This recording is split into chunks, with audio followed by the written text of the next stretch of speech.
Ti i ja treba da raščistimo neke račune. Ali samo da znate da sam ja iznenađen. I uvređen.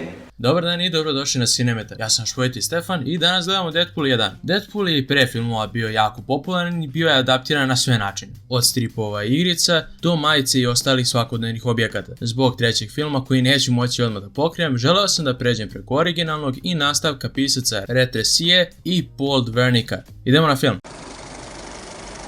Film počinje maskiranom osobom u taksiju. Taksi vozi lik po imenu Dopinder i saznaje da se čovjek u njegovim kolima zove Deadpool. Dopinder se otvara Deadpoolu i govori mu o njegovoj prelepoj ženi. Ili bi makar bila njegova žena da nije izabrala Dopinderovog rođaka. Deadpool mu govori kako treba da učini sve za ljubav i objašnjava mu njegov zadatak. Ubijanje čovjeka koji ga stavio u taj kostim. Jedini problem jeste to što uopšte nije poneo municiju, pa sada mora svojih 12 metaka pametno iskoristiti. Ali do tada crtanje. I mi četvrti zid. Oh, hello. I know, right? Whose balls did I have to fondle to get my very own movie? Deadpool je svima poznati antiheroj koji je započeo kao negativac u stripu New Mutant broj 98 koji je izašao u decembru 1990. godine. Kasnije je pronašao status antiheroja sa moćima regeneracije. Nije na nivou Wolverina, pa zato mu udovi prolaze kroz proces rasta od bebećih udova do odraslih. Kada mu njegova meta stigne, on skače sa mosta i upada kroz krov. Deadpool ubija sve ljude na autoputu sem jednog. Sada idemo do Xavierove vile u kojoj žive poznati X-menovi kao Colossus i Negasonic Teenage Warhead.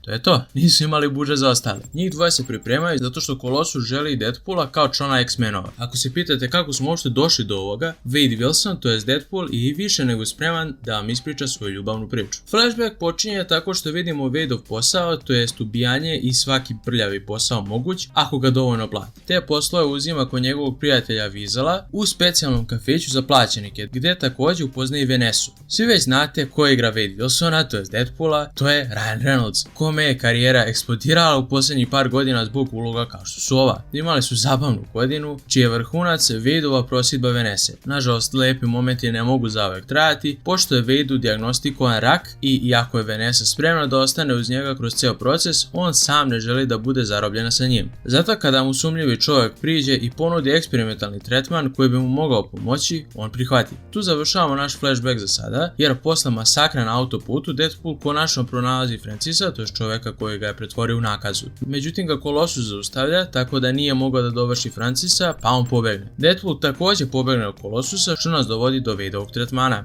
Čovjek koji eksperimentiše nad njim jeste Francis koga je jurio i njegova devojka, valjda Angel Dust, koja gricka šibice zbog nekog razloga. Njihov tretman uključuje mučenje do te mere da se njegovi mutanski geni aktiviraju. Ako ne, umreći. Ta devojka je također mutant sa nadljudskom snagom, a Francis više ne osjeća bol i ima pojačane reflekse. Posle nekog vremena Francis je dovoljno iznerviran da mu prizna kako ovo nije nikakav tretman za kancer, pravljenje superheroja ili bilo šta slično. Oni žele da probude mutantski gene, kako bi mogli te mutante kasnije prodati kao robove. Ajaxu ili Francisu, kako već hoćeš, su Wadeovi komentari dojadili tako da odlučuje da ga stavi u specijalnu komoru koja će izvlačiti i ponovo vraćati kiseonik u meri da ga konstantno drži na ivici života. I to ceo vikend. Zbog te komore je postao nakazan. Nakon tog vikenda Wade je i više nego spreman da ode, tako da krade od one devojke šibicu i zapaljuje u toj komori. To pravi ogromnu eksploziju koja oslobađa ostale mutante kao i njega, ali isto tako dovodi Francisa nazad. Posle krvave borbe Wade gubi, a Francis ga ostavlja da umre. Problem je u tome što je tretman uspeo. Wade je izlečen od kancera i od svega,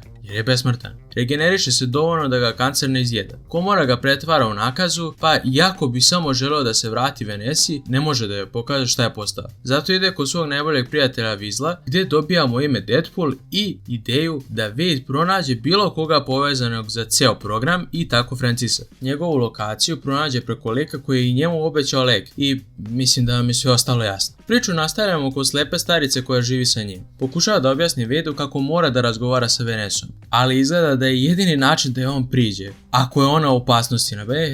Eno ga Francis. Francis saznaje kako Venesa izgleda preko stare slike koje je Weasel imao, pa je Wadeov plan sada da je pronađe pre nego Francis stigne do nje. Nažalost, Wade se u zadnjoj sekundi ukenja, pa je otmu taman kada odluči da se osveži u WC-u. Venesu igra Morena Baccarin, pa je se tako kaže njeno ime, koja je također davala glas Gideonu u Flash TV seriji. Sada su mu potrebne puške. Koliko pušaka? I need guns. Okay, which ones? I need all the guns! Dobro, sve puške. I X-menovi. ili makar za one koji imamo budžet. Colossusa smo prvi put vidjeli u Giant Size X-Men broj 1 koji je izašao u maju 1975. Colossus je u stanju da se transformiše u metalnu formu što ga čini fizički najjačim u tom timu. Dok je Negasonic Teenage Warhead, lepo ime, se prvi put pojavila u New X-Men broj 115 koji je izašao 2001. godine, a u stripovima ima mnoge moći od letenja do telepatije i telekineze. Doppelganger ih vozi do ogromnog, ne znam ni ja šta je ovo, gdje drže Venesu. Sem toga je oteo onog rođaka što mu je zaveo buduću ženu. Nije bitno za priču, nego u GP-ku, eto, čisto da znaš. Deadpool stiže i započinje finalna borba.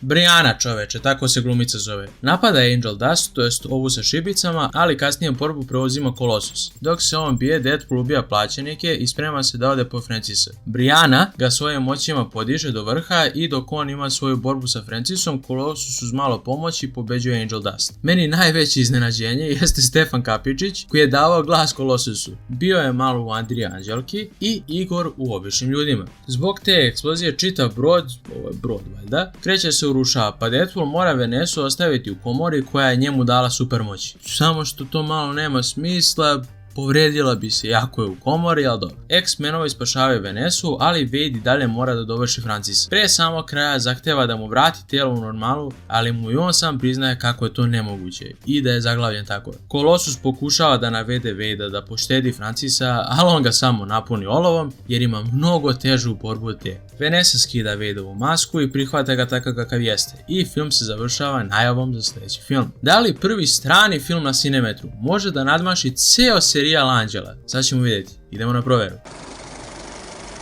Na originalni procenat nadodajemo se nagrada za odličnu glumu, kostime, specijalne efekte i specijalnu nagradu za komediju pošto je ovaj film presmešan. Što ga dovodi do